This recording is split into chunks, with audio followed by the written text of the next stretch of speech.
नमस्कार साथियों, मैं जोगिंदर सिंह स्वागत करता हूं आपका एक बार फिर आपके अपने ऑनलाइन प्लेटफॉर्म मिशन सिलेक्शन पर।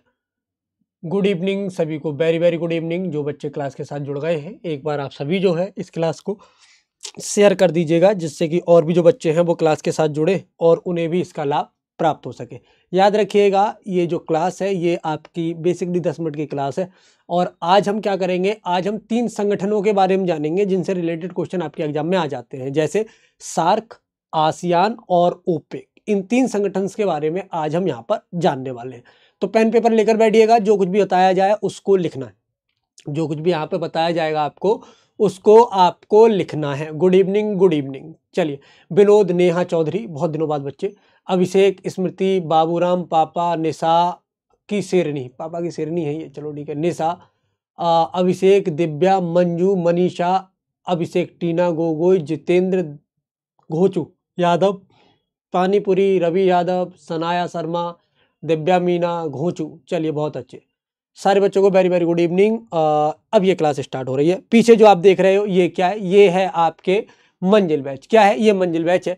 किसके लिए है? जीडी स्पेशल है। क्योंकि आपको मालूम है जीएस एक बहुत ही बड़ा सेगमेंट आपके हिसाब से लगता है, और आपको लगता है कि यार जीडी कैसे ही कर लें या क्या ऐसा कर लें जिससे कि जीडी में जो है सिलेक्शन, जीएस, क्योंकि देखो जीएस है जो आपको सिलेक्शन दिलाएगी और जीएस ही है जो आपका सिलेक्शन रोक देगी। मानो या मत मानो, आपको अच्छा लगे ना लगे, बुरा लगे, पर मानो इस बात को, आपको सिलेक्शन दिलाएगी तो जीएस दिलाएगी, और सिलेक्शन आपका रोकेगी तो वो भी जीएस ही रोकने वाली है। ठीक है, जीडी के लिए मंजिल बैच है, स्पेशल बैच है, और ये रिकॉर्डेड बैच है। और इस बैच के साथ आपको जुड़ना है अगर आपकी जीएस आपको कंप्लीट करनी है। यहाँ आपको मिल जाएगी पॉलिटी, यहाँ मिल जाएगी आपकी इकोनॉमिक्स, यहाँ मिल जाएगा आपको जियोग्राफी, और यहाँ मिल जाएगी आपको हिस्ट्री। क्या मिल जाएगी? यहाँ मिल जाएगी हिस्ट्री, पॉलिटी, इकोनॉमिक्स, जियोग्राफी और हिस्ट्री। ये आपको यहाँ देखने को मिलेगा। साथ में स्टैटिक, साथ में क्या मिलेगा? साथ में आपको देखने को मिलेगा यहाँ पर स्टैटिक। ये पोर्शन है जो आपको यहाँ देखने को मिल जाने वाले हैं। ठीक है, यहाँ मैं और अश्विनी सर आपको यहाँ पर पढ़ाने वाले हैं। ये 2 नंबर हैं जिन नंबर पर फोन करके आप अपनी किसी भी तरह की क्वेरी जो है वो सॉल्व कर सकते हैं। देखो, जीडी के लिए आप याद रखना, एक तो जीडी का ये बैच और एक ई बुक है ना। एसएससी जीडी के लिए एक यूबी ई बुक निकाली है।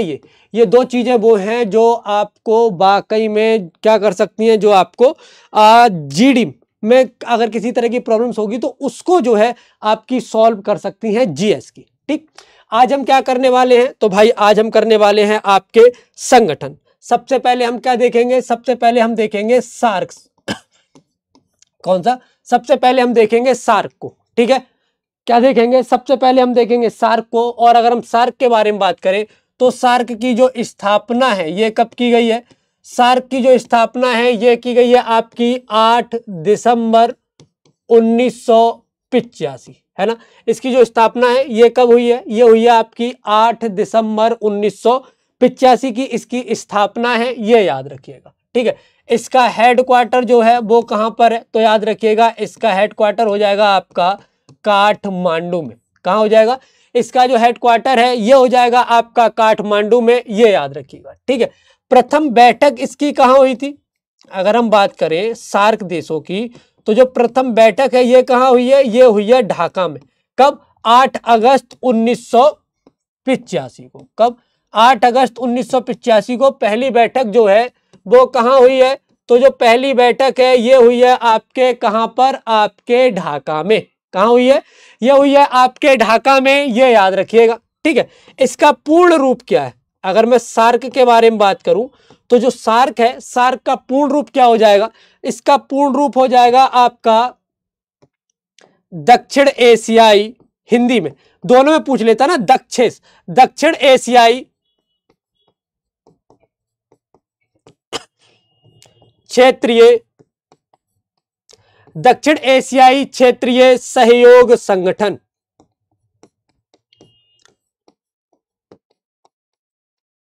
ठीक है, ये क्या है? ये पूर्ण रूप है। ठीक है, ये क्या है? ये पूर्ण रूप है किसका? सार्क का। ठीक है, ये हिंदी में पूर्ण रूप है। और अगर हम इंग्लिश में बात करें तो साउथ एशियन, क्या हो जाएगा? South Asian association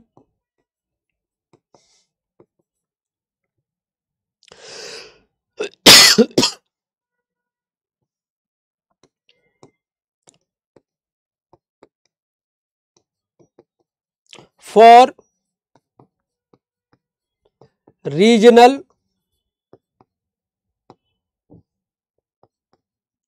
cooperation. ठीक है, ये क्या है, ये इसका इंग्लिश में पूर्ण रूप है। क्या है, ये इंग्लिश में इसका पूर्ण रूप है। ठीक, इसका एक आदर्श वाक्य है। क्या है, इसका एक आदर्श वाक्य है। ठीक, क्या है, इसका एक आदर्श वाक्य है, और वो क्या है,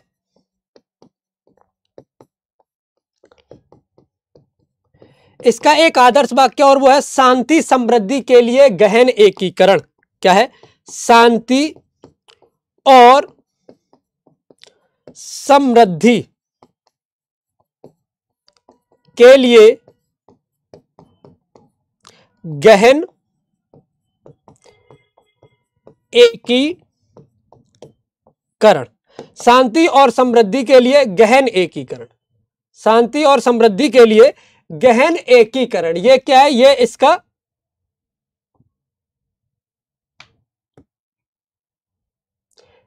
ठीक है, इतनी बात समझ में आई। ये इसका क्या है, ये इसका जो है शांति और समृद्धि के लिए गहन एकीकरण, ये क्या हो जाएगा, ये हो जाएगा आपका इसके लिए आदर्श वाक्य। क्या हो जाएगा, ये हो जाएगा इसके लिए आदर्श वाक्य। अब क्या है, अब है आपका इसके लिए कंट्री, है ना। क्या, इसके लिए जो कंट्रीज हैं वो देख लेते हैं। ठीक,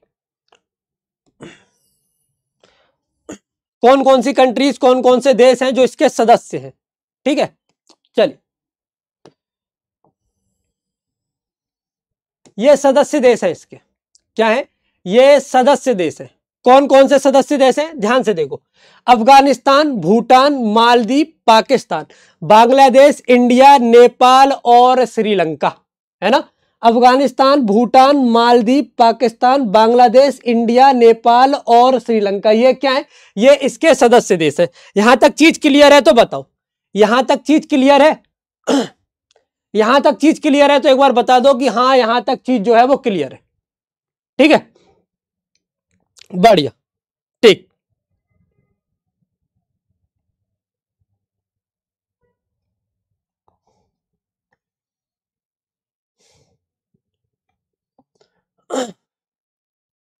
नेहा चौधरी, कहीं हम लोग ब्लॉक हो गए हैं?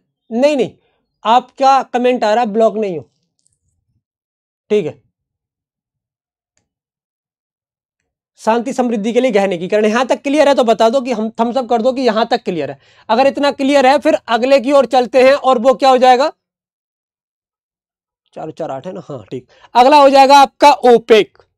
क्लियर, अगला क्या हो जाएगा, अगला हो जाएगा आपका ओपेक। चाहो तो आप स्क्रीनशॉट ले सकते हो, और अगर साथ के साथ में लिखना चाहो तो साथ के साथ में लिख भी सकते हो। ठीक है, इसकी स्थापना कब हुई है, इसकी स्थापना हुई है आपकी 1960 में, है ना, और जगह बगदाद का, 1960 में, और जगह है बगदाद, ये याद रखिएगा। ठीक है, इसका हेडक्वार्टर कहां पर है, तो इसका हेडक्वार्टर हो जाएगा आपका वियना, ऑस्ट्रिया। क्या हो जाएगा, ये हो जाएगा आपका वियना, ऑस्ट्रिया में, याद रखिएगा। ठीक है, ठीक, कोई बात नहीं, हो सकता है कोई प्रॉब्लम आ गई हो, आप इसी आईडी से आ जाओ, क्या दिक्कत है अब, है ना। हेडक्वार्टर है वियना, ऑस्ट्रिया में, ये याद रखिएगा। ठीक है, इसका पूर्ण रूप क्या है, ओपेक का पूर्ण रूप क्या है, तो अगर हम ओपेक की बात करें, इसका पूर्ण रूप है पेट्रोलियम, ये कौन सा रंग है, पेट्रोलियम निर्यातक देशों का संगठन।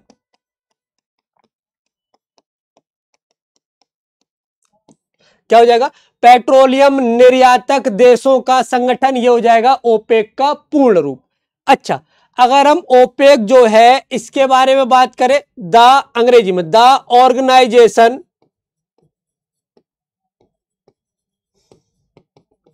क्या, the organisation of the petroleum,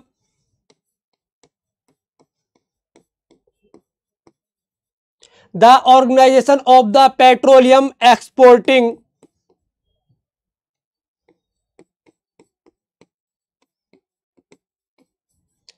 the organisation of the petroleum exporting countries.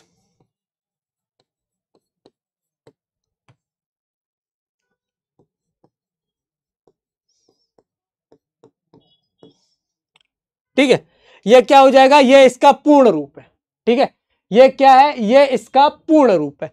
आदर्श वाक्य भी है इसका, क्या है, आदर्श वाक्य। आदर्श वाक्य क्या है,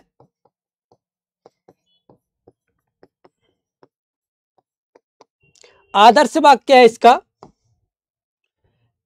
स्थिरता को समर्थन,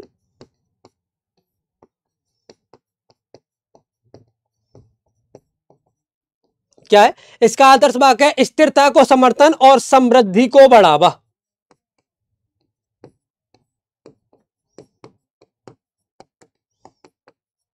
क्या हो जाएगा, स्थिरता को समर्थन और समृद्धि को बढ़ावा। ठीक है,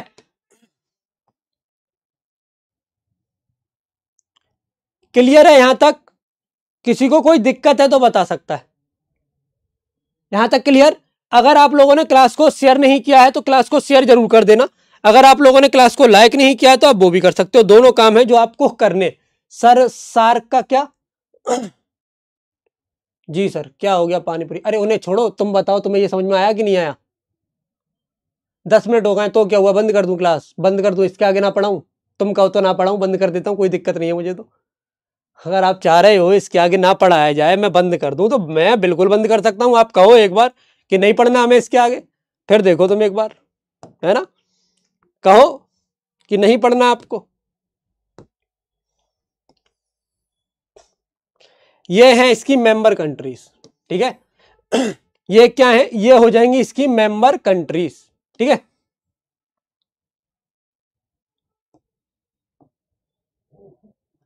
ठीक,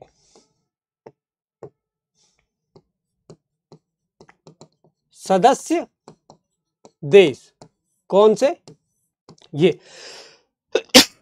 अल्जीरिया, अभी वर्तमान में 12 हैं सिर्फ। अल्जीरिया, कोंगो, इसे क्या पढ़ेंगे, equatorial Guinea, Gabon, Iran, Iraq, Kuwait, Libya, Nigeria, Saudi Arabia, United Arab Emirates और वेनेजुएला। ये वर्तमान में क्या है, वर्तमान में सदस्य देश है किसके, ओपेक के। वर्तमान में क्या है, वर्तमान के सदस्य देश हैं किसके, ओपेक के। ये याद रखना। ठीक है, क्लियर? क्या चीज जूम करूं मैं बोल दे रहा हूं ना, लिख लो। Algeria, Congo, Equatorial Guinea, Gabon, Iran, Iraq, Kuwait, Libya, Nigeria, Saudi Arabia, United Arab Emirates और वेनेजुएला। है ना, धीरे धीरे बोल दिया मैंने। यहां तक क्लियर है तो थम्स अप कर दो कि यहां तक क्लियर है। यहां तक क्लियर है तो एक बार थम्स अप कर सकते हो आप कि हाँ यहां तक क्लियर है, किसी तरह की कोई दिक्कत आपको नहीं है। बस इसके बाद एक और संगठन रह गया आपका, आसियान, और फिर खत्म। ठीक बेटा, जूम तो मैं नहीं कर पाऊंगा, जूम करूंगा ये गायब हो जाएगा, और कुछ जूम करूंगा तो वो गायब हो जाएगा, तो जूम वूम नहीं कर सकता मैं। आप चाहो तो उसकी वो बढ़ा लो। बाकी मैंने पढ़ दिए हैं कौन कौन सी कंट्री है, Algeria, Congo, Equatorial Guinea, Gabon, Iran, Iraq, Kuwait, Libya, Nigeria, Saudi Arabia, United Arab Emirates और वेनेजुएला। बस, कोई बात नहीं। ठीक, इसका स्क्रीनशॉट ले लो। ठीक है, चलो, है ना। अगला क्या हो जाएगा, अगला हो जाएगा आपका आसियान। क्या हो जाएगा, अगला हो जाएगा आपका आसियान। ठीक है, ASEAN। ठीक है, अगला हो जाएगा आपका ये।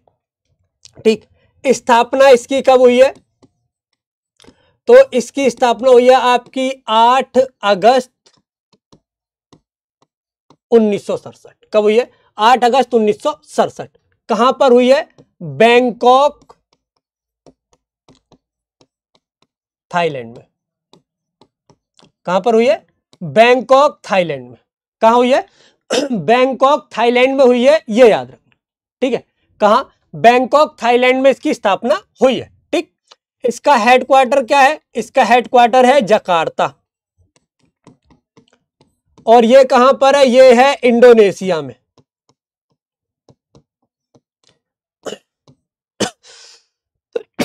ठीक है, इसका पूर्ण रूप क्या है, मतलब नाम का पूर्ण रूप क्या हो जाएगा? तो अगर हम इसके पूर्ण रूप के बारे में बात करें तो ये हो जाएगा दक्षिण पूर्व एशियाई, दक्षिण पूर्व एशियाई राष्ट्रों का संगठन। क्या है? दक्षिण पूर्व एशियाई राष्ट्रों का संगठन, ये याद रखना। ठीक है, एसोसिएशन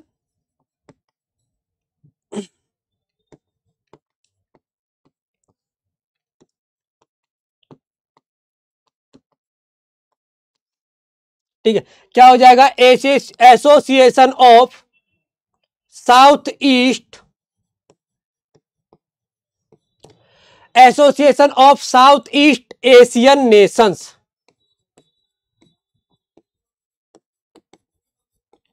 क्या है? Association of south east Asian Nations, ये इसका पूर्ण रूप है। ठीक, अच्छा, आदर्श वाक्य क्या हो जाएगा?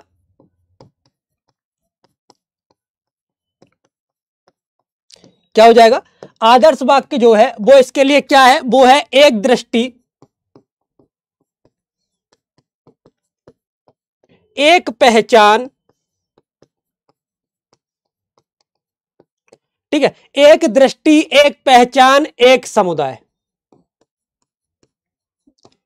एक दृष्टि, एक पहचान और एक समुदाय, ये इसका आदर्श वाक्य है। ठीक है, ये क्या है? ये इसका आदर्श वाक्य है। यहां तक क्लियर है? इतना अगर क्लियर है तो बता दो कि हाँ यहां तक क्लियर है। ठीक है, चलिए, इतना क्लियर। अच्छा, इसके अलावा अगर हम देखें आसियान कंट्रीज के मेंबर कौन कौन है, तो पता नहीं कैसे दिखेंगे, ये कोशिश करते। ठीक है, मैं लिखा दूंगा, ऐसा कर लेंगे, मैं इसको लिखा दूंगा। ठीक,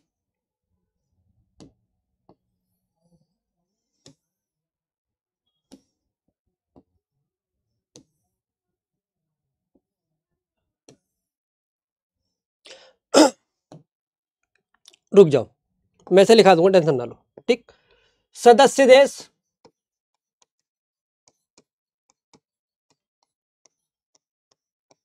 ये रहे।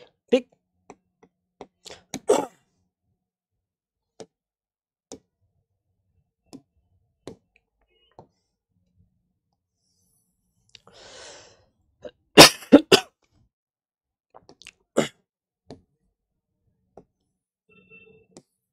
देखो लिख लेना क्या क्या देश है। ठीक, जैसे म्यांमार, ठीक है, थाईलैंड, ठीक है, कंबोडिया, सिंगापुर, ठीक, Indonesia,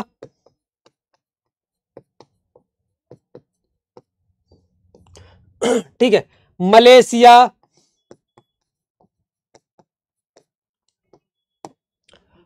Brunei,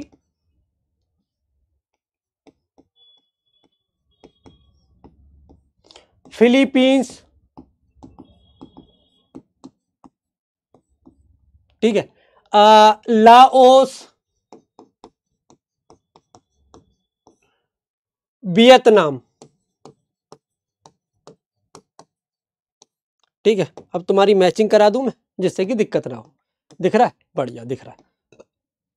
Philippines, Brunei, Malaysia, Vietnam, Laos, Myanmar, Thailand, Cambodia, Singapore, Indonesia. ठीक है, कुछ रह तो नहीं गया? ये है इसके सदस्य देश। क्या है? ये है इसके सदस्य देश। यहां तक क्लियर है? अगर क्लियर है तो एक बार थम्स अप कर दो कि यहां तक आपको क्लियर है। ठीक, ये आपकी क्लास स्टैटिक की थी और इसमें 3 जो चीज है वो हमने किए हैं। ठीक, इंपॉर्टेंट क्लास है और इसी तरह की क्लास आपको पर डे 6 बजे देखने को मिलती है। इसमें से 2 से 3 क्वेश्चन आपको आराम से आपके एग्जाम में देखने को मिल जाते हैं और इंपॉर्टेंट एग्जाम में आपको जो है वो देखने को मिलते हैं। ठीक, इसके साथ ही अगर मैं एक बात बताऊं तो वो ये कि अगर आप जीएस पढ़ना चाहते हैं, वो भी एकदम बेसिक से, और आप चाहते हैं कि जीडी में आपका जीएस ना रुके, क्योंकि जीएस एक ऐसा सब्जेक्ट है जो आपके सिलेक्शन को करा भी सकता है और रोक भी सकता है, दोनों काम कर सकता है ये। तो इसके लिए आपके पास जीडी का लिए जीके जीएस है और ये रिकॉर्डेड बैच है आपका। नाम है इस बैच का मंजिल बैच। नाम क्या है? नाम है इस बैच का मंजिल बैच। ये याद रखना, ये 2 नंबर है जिन पर फोन करना है। ठीक, जीएस में आपको क्या क्या मिल जाएगा? तो जीएस में मिल जाएगी आपको पॉलिटी, जीएस में मिल जाएगी आपकी इकोनॉमिक्स, जीएस में मिल जाएगी आपकी हिस्ट्री और जीएस में मिल जाएगी आपको जियोग्राफी। क्या मिल जाएगी? ये मिल जाएगी जियोग्राफी। ठीक है, और ये मिल जाएगी आपकी स्टैटिक। क्या मिल जाएगी? स्टैटिक। ये 5 पोर्शन है जो आपको इस बैच में देखने को मिलेंगे। ठीक, इसके अलावा जीएस में आप क्या कर सकते हो? तो एक ई बुक है वो आप ट्राई कर सकते हो साथ में। ठीक, एक सुबह 11 बजे वाली क्लास साथ में ट्राई कर सकते हो और एक शाम को 6 बजे जो अभी की क्लास है ये आप ट्राई कर सकते हो। ठीक है, अगर आपको स्क्रीनशॉट लेने हैं तो मैं एक बार यहां से दिखा दे रहा हूं, एक बार आप आराम से स्क्रीनशॉट ले लो।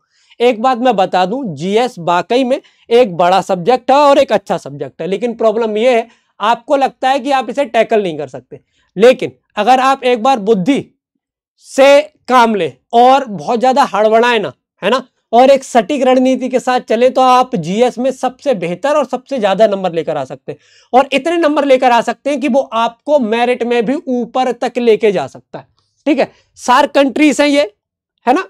कैसे कर सकते हो? जैसे जीएस का जो बैच है आपका मंजिल बैच, उसके साथ जुड़ जाओ, सुबह 11 बजे वाली क्लास के साथ जुड़ जाओ, शाम को 6 बजे वाली क्लास के साथ जुड़ जाओ और साथ में याद रखिएगा एक ई बुक है एसएससी जीडी की, उसके साथ जुड़ जाओ। इतना कर लोगे काम हो जाएगा।